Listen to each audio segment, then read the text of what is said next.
Dear Annalena and Robert, dear ladies and gentlemen, dear friends, thank you for giving me this opportunity to address you on behalf of Belarusians at this historic moment. The whole world is watching Germany this year. Mrs. Baerbock, congratulations on such a significant achievement and now being officially confirmed as a Chancellor candidate. This is a very high level of trust and also responsibility. In your speech, you said, "This summer, the wind is changing, and many ask themselves, what will come next? What will come when the crisis will go? It will be up to us where we will be able to gain new strength and use this energy for a new beginning." A new beginning is what millions of Belarusians fought for in presidential elections in the summer of 2020. A thirst for a new beginning is the reason why I ran for president, because there was no one else who could, as all other independent candidates, Viktor Babarika, Valery Tsepkalo, and my husband Sergei Tikhanovsky, were illegally banned from running. A new beginning after 26 years of the assault on democratic institutions, contempt for the human dignity, disrespect for the rule of law, hostile relations with neighbors, and overall incompetent governance. We were tired of this, and now our nation stood up in the fight against unfreedom, injustice, and corruption. We stood up because we, too, wanted a new beginning. But the regime's only response has been violence. 35,000 detentions, 300 politically motivated criminal cases, thousands of cases of beatings and torture. Lukashenko has turned Belarus into a nationwide prison camp. And then he moved his practices into the international dimension. On the 23rd of May, Belarusian journalist Roman Protasevich was captured in a dramatic turn of events that shocked the world. An airplane with innocent European citizens on board was taken hostage for the sake of the one man's personal revenge. A week earlier, on the 16th May, I took the same plane from Athens to Vilnius. It could have been me instead of Roman, or my team, or any of you. This is a wake-up call to all of us and a reminder that we need to act now. This regime is a threat to millions of Belarusians and Europeans. Europe can only be safe when Belarus is safe. Germany can only be safe when Belarus is safe.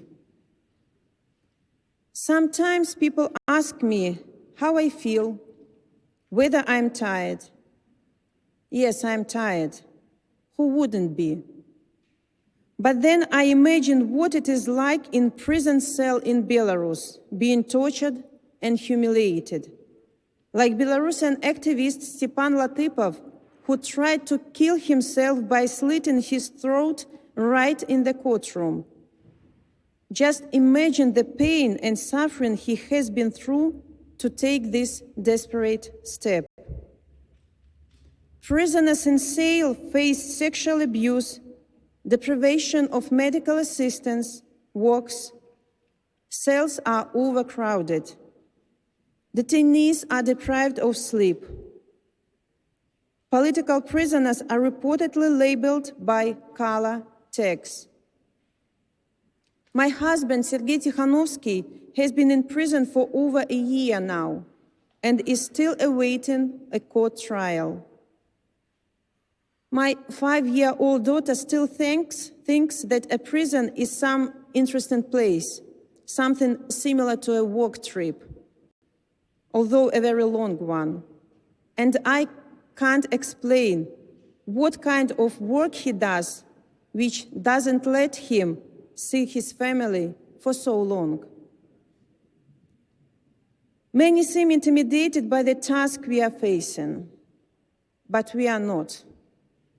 This is the best chance Belarusians have had to get rid of this suffocating and inhumane regime. We need to own our future. For this, we need to be strategic about the democratic transition to a new Belarus.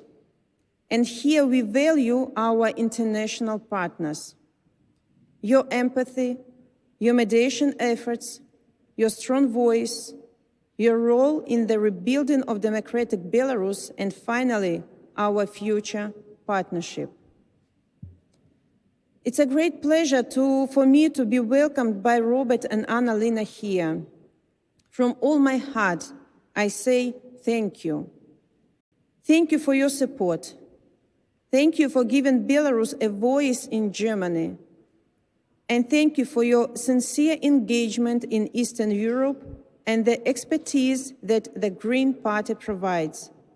Not since yesterday, but since many, many years ago, when Belarus was on the sidelines of the international agenda.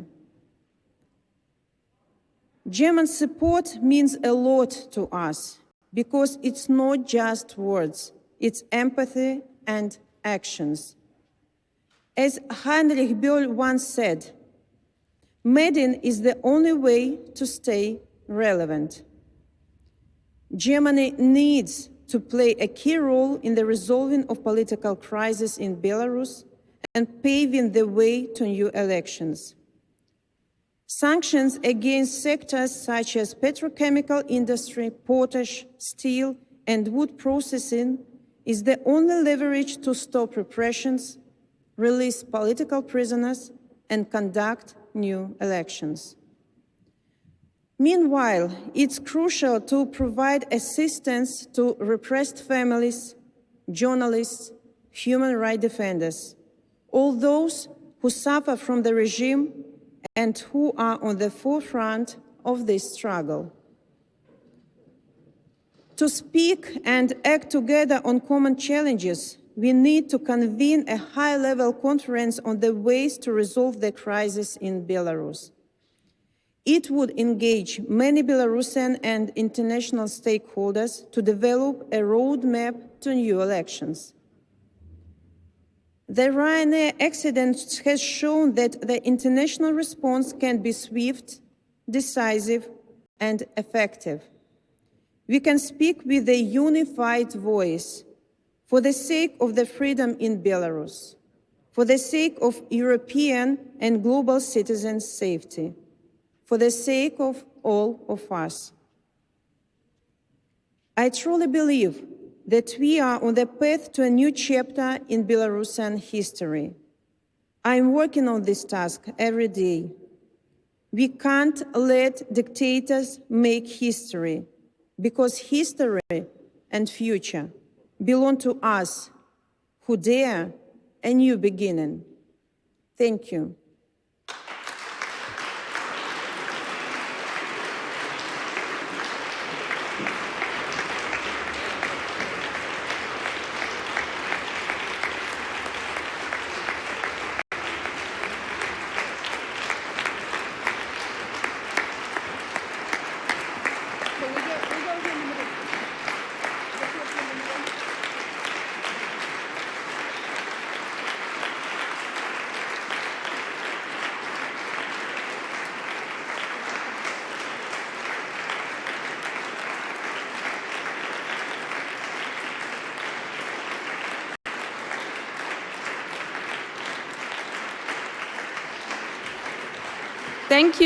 Thank you so much to come to our party convention.